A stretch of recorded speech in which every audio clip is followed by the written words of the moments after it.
All right, so as we all know, there is no risk-free investment in the markets, but there are investment avenues through which you can mitigate your risk. One such category of investment is Flexicap category in mutual funds, where an investor gets to invest across market caps and also enjoys the benefits of diversification. So let's take a closer look on one of these funds. I'm talking about PGIM Flexicap, and to talk more on the fund as well as the markets way ahead, I have Vinay Paharia CIO, PGIM India Mutual Fund. Vinay, good evening. Thank you so much for giving your time to the Money Show today. And we'll be focusing on the Flexicap Fund, but because I have you on the show today, I really want to know about the direction ahead in the market after touching an all-time high. How does it feel? And extended delay, or were you expecting around this time?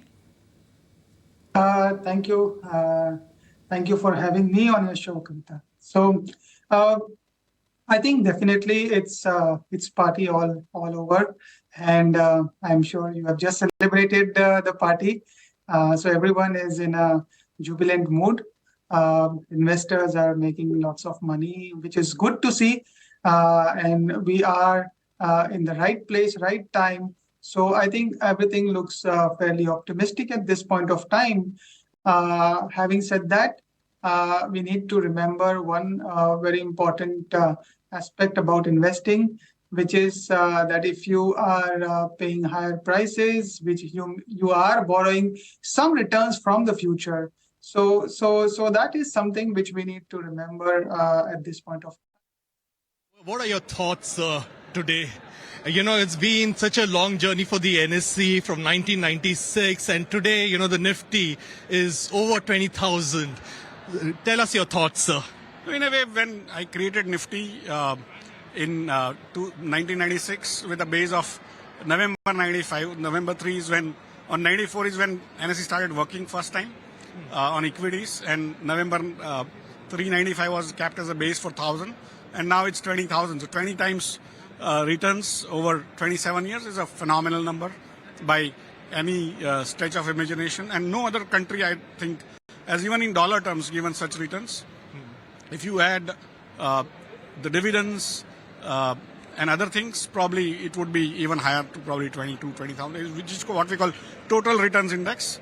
But ultimately, this is what we do is reflect India's progress, right? The Nifty on its own is, you can't even figure out what it is. It's made of 50 companies, the top 50 companies, and some of them go out, some of them come in. But it shows India's collective progress over last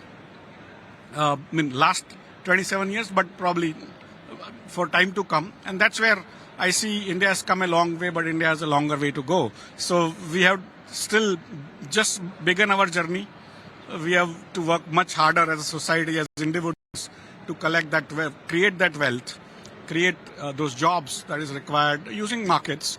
And that's what I think slowly over so many years, 27 years, India has created a market which is trustworthy, which is fair, which is efficient, transparent, orderly, lowest cost, always available, automated, highest automation is available in Indian markets. So those are the things I think which has helped India also grow, but broadly credit to Indian industry, Indian services companies, and we are just reflecting what India has achieved over the last 27 years.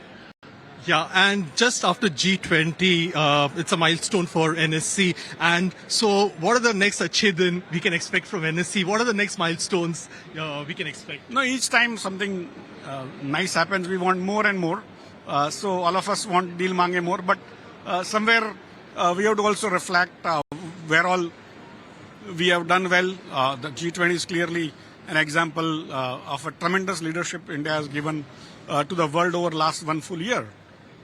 And it has also shown that over 60 cities we have organized, unlike, say, Turkey or even Indonesia, who had one corner of one city where the entire G20 full year happened, while India did it over 60 cities without any large incidents and giving such great leadership. That tells you that, in a way, India is also coming of age. People are accepting India's leadership.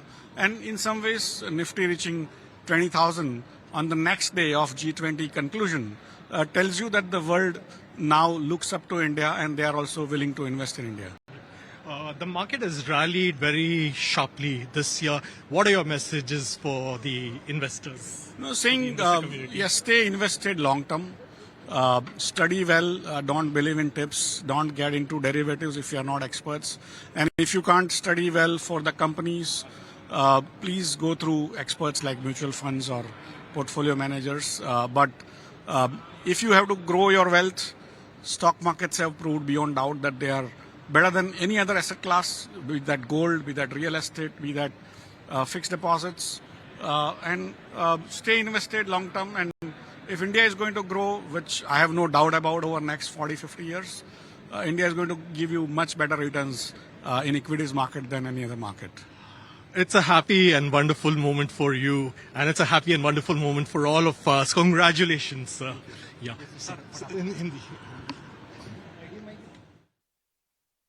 All right, so stay invested for long, and if you are someone who cannot take much risk, then via mutual fund, participate in equity, but do have equity in your portfolio. That's the word coming in from Ashish Kumar Chauhan, MD CEO NSE, and with me I have Vinay Paharia CIO PGIM Mutual Fund. So Vinay, very interesting, and something what you were also talking about earlier, Mr. Chauhan just mentioned and elaborated on the same theme.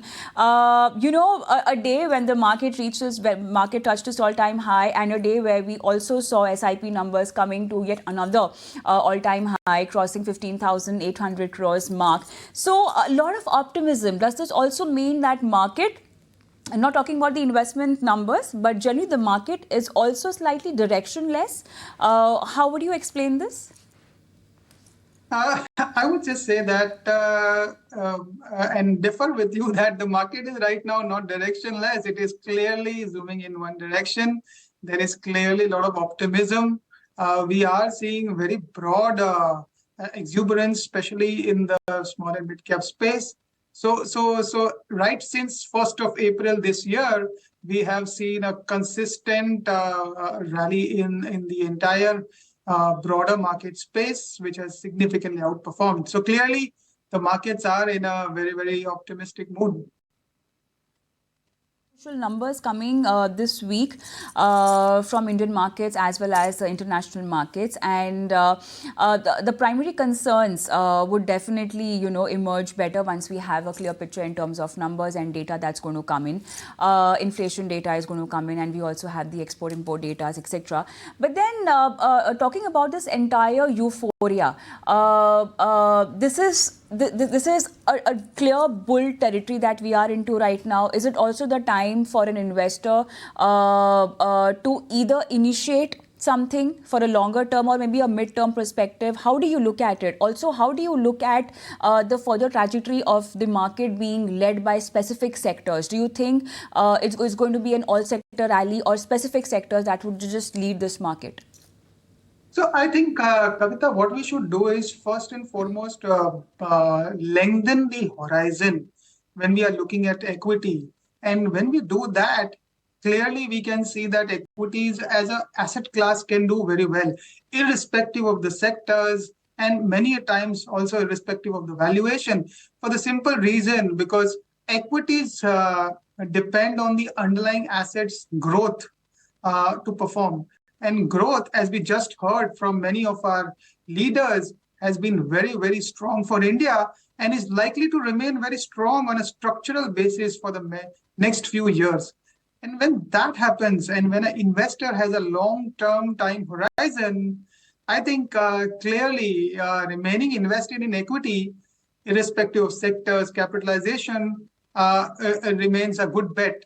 However, a very important caveat is they should not be swayed by fluctuations, because when you are investing at such valuations, there could be drawdowns in the near term, but over a medium term to long term, we remain fairly optimistic on equities. And what specific sectors are we talking about over here?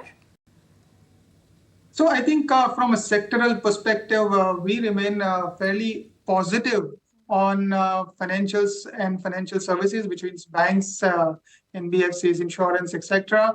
We remain positive on healthcare as a sector. We remain positive on consumer discretionary specifically as a sector. So these are very broad, big picture themes where valuations are reasonable, the underlying growth is good, and we are underweight sectors, largely industrials, which is the cap goods or infra space, purely because of valuation reasons, because there has been a very, very sharp rally in that space.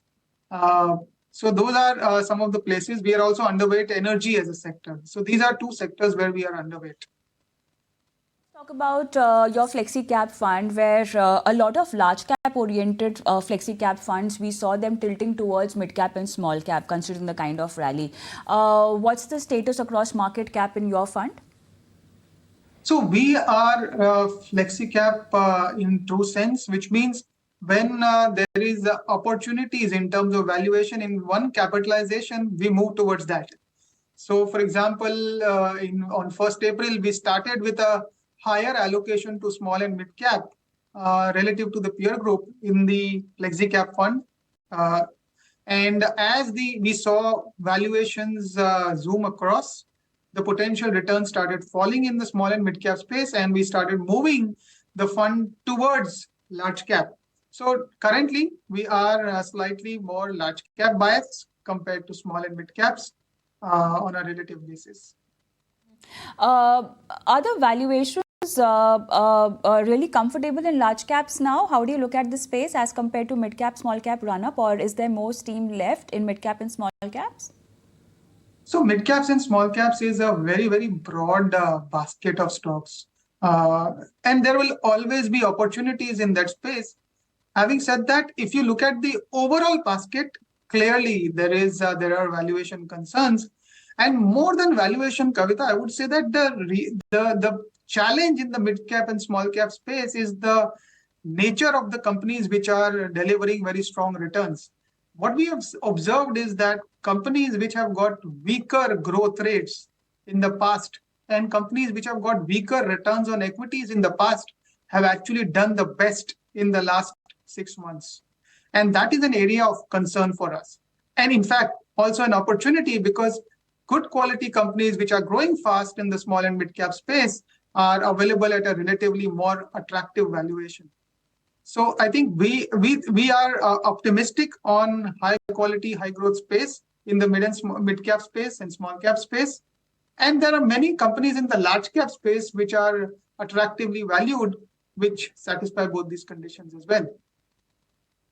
Going ahead, any chance of increasing your exposure in small cap specifically, because the kind of numbers that we are seeing, even the Amphi data that also shows more money has gone in the small cap space. What is your view on this? Yeah, so our decisions are largely driven by what could be the potential return for investing in a particular stock. So we construct our portfolios bottom up. As we just discussed, the valuations in the small and mid cap space have increased substantially on a relative basis, which means opportunities are more in the large cap space at this point of time. And hence, we have moved more towards large cap. But if we are able to spot more opportunities in the small and mid cap space, definitely we will move towards that. And that is why the nature of the FlexiCap fund helps us significantly in making such changes. How would you explain this? The kind of run up we've seen in mid cap and small cap, and you right now look like a very large cap heavy fund, FlexiCap fund. Have your investors missed the rally that they could have seen a FlexiCap which was more tilted towards maybe mid cap or small cap? It depends on the time horizon you look at it, Kavita, because the more narrow you look at from a time horizon perspective, the more errors will you tend to make when investing in equity. So when you look at either investing in a fund or a stock, if you look at rolling 3-year returns, you will get a much better picture. And hence, when we are investing today, we are not investing for the next 1 month, 2 months, or 6 months, or 1 year. We would always tend to look at what can happen to an underlying investment over a 3-year period. So I think over a 3-year period, I'm very, very optimistic that my investors would definitely not miss out and they would come out victorious. Vinay, because you're a large cap heavy fund, a flexicap fund, does it make sense for an investor to also have a pure large cap fund in the portfolio, or that's not needed because I think you've got enough exposure in large cap? Uh, the reason why FlexiCap funds exist is to make life simple for investors. The reason they exist is to say that you invest in one fund and let the portfolio manager make the decision. When large caps are more attractive, move towards large cap. When small and mid caps are more attractive, move towards small and mid caps. And hence, the objective of an active FlexiCap fund is to ensure that such changes to capitalization based investment are made seamlessly without intervention of the investor. And that's why I think this is a great category for any investor. Right, Vinay, I think that will be all. Thank you so much for being on the show today and helping our viewers mark out their strategy going ahead in the markets. Thank you. Thank you. Thank you. My pleasure. On that note, we'll slip into a quick break, but then post that, let's talk about health insurance, and specifically, let's talk about the entire game of grievance redressal that we've been witnessing, or policy holders are actually going through when it comes to health insurance claims. More on this after this break.